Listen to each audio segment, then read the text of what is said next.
பசங்களா இன்னைக்கான ப்ரோ டிப்ல நம்ம கிளாஸ் 10 மேக்ஸ்ல எப்படி ட்ரிக்னாமெட்ரியோட டேபிள் வேல்யூஸை ஞாபகத்துல வச்சுக்கிறது அதுக்கான ட்ரிக் என்ன அப்படிங்கறது பார்க்கலாம் வாங்க. சோ இங்க என்ன சொல்லிருக்கான் பாருங்க. சோ ட்ரிக்னாமெட்ரிக் ரேஷியோஸ் அப்படின்னு பார்க்கும்போது நமக்கு மொத்தமா 6 ரேஷியோஸ் இருக்கு சரிங்களா. So sine theta, cos theta, tan theta, cosecant theta, secant theta and cot theta. So அடுத்தது இந்த ஃபர்ஸ்ட் குவாட்ரண்ட்ல வரக்கூடிய ஆங்கிள் வேல்யூஸ் எடுத்துக்கோங்க. 0 degree, 30 degree, 45 degree, 60 degree, 90 degree எடுத்துக்கோங்க. சோ இப்போ இந்த டேபிள் வேல்யூஸ் எல்லாம் ஞாபகத்துல வச்சுக்கிறதுக்கு என்ன பண்ணலாம் அப்படின்னா அதுக்கு ஒரு ட்ரிக் இருக்கு. சோ இந்த இடத்துல 0/4 அண்டர் த ஸ்கொயர் ரூட் எழுதிக்கோங்க. அடுத்தது 1/4 under the square root, 2/4 under the square root, 3/4 under the square root and 4/4 under the square root அப்படின்னு எழுதுனீங்கன்னா உங்களுக்கு இந்த வேல்யூஸ் எல்லாம் கிடைச்சிரும். சரிங்களா. சோ அப்ப 0, 1/2, 1/√2, √3/2, 1 அப்படிங்கிற வேல்யூஸ் கிடைச்சிரும்.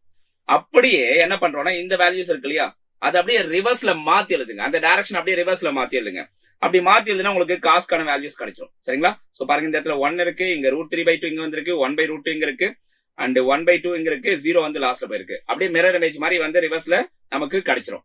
அடுத்தது பாருங்க tan தீட்டா அப்படிங்கிறது என்ன, இந்த sin அண்ட் cos இதனோட வேல்யூஸ் அப்படியே டிவைட் பண்ணிக்கோங்க. சோ டிவைட் பண்ணா என்ன வருது பாருங்க, 0/1 அப்படின்னா 0. அடுத்தது 1/2 டிவைட் பை √3/2னா 2 கேன்சல் ஆயிட்டு 1/√3 வரும்.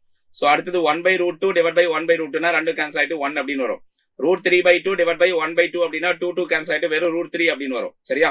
சோ 1/0 அப்படின்னா இன்ஃபினிட்டி அப்படின்னு வரும். அதுதான் வந்து டேன்கான வேல்யூ. சோ இந்த டேன்கான வேல்யூ அப்படியே ரெசிப்ரோக்கலா மாத்தி எழுதுங்க. சோ ரெசிப்ரோக்கலா மாத்தி எழுதுனா உங்களுக்கு காட்கான வேல்யூ வரும். சோ அப்ப 0 உடைய ரெசிப்ரோக்கல் இன்ஃபினிட்டி, 1/√3 ஓட ரெசிப்ரோக்கல் √3, 1 ஓட ரெசிப்ரோக்கல் 1 தான், √3 உடைய ரெசிப்ரோக்கல் 1/√3, இன்ஃபினிட்டி உடைய ரெசிப்ரோக்கல் வந்து 0. கிளியரா இருக்கா. அடுத்தது இந்த sin θ உடைய ரெசிப்ரோக்கல் எடுத்தீங்கன்னா உங்களுக்கு கொசிகன் θ வரும். சரிங்களா. சோ அப்ப பாருங்க 0 உடைய ரெசிப்ரோக்கல் இன்ஃபினிட்டி, 1/2 உடைய ரெசிப்ரோக்கல் 2, 1/√2 உடைய ரெசிப்ரோக்கல் √2 அண்ட் √3/2 உடைய ரெசிப்ரோக்கல் வந்து 2/√3 அண்ட் 1 ஓட ரெசிப்ரோக்கல் 1. இந்த மாதிரி கொசிகன் θ கிடைச்சிரும். அதே மாதிரி இந்த cos θ வந்து ரெசிப்ரோக்கல் எடுத்துக்கோங்க. cos θ ரெசிப்ரோக்கல் எடுத்தீங்க அப்படின்னா உங்களுக்கு சீக்கன் θ வேல்யூஸ் எல்லாமே கிடைச்சிரும். சோ பசங்களா தெளிவா புரிஞ்சுதா பாருங்க. புரிஞ்சுது அப்படின்னா மறக்காம இந்த செஷனுக்கு லைக் பண்ணுங்க, உங்க ஃப்ரெண்ட்ஸ் அண்ட் ஃபேமிலிக்கு ஷேர் பண்ண மறந்துடாதீங்க. அண்ட் இன்னும் நம்ம சேனல் சப்ஸ்கிரைப் பண்ணா மறக்காம சப்ஸ்கிரைப் பண்ணி வச்சுக்கோங்க. Thank you guys.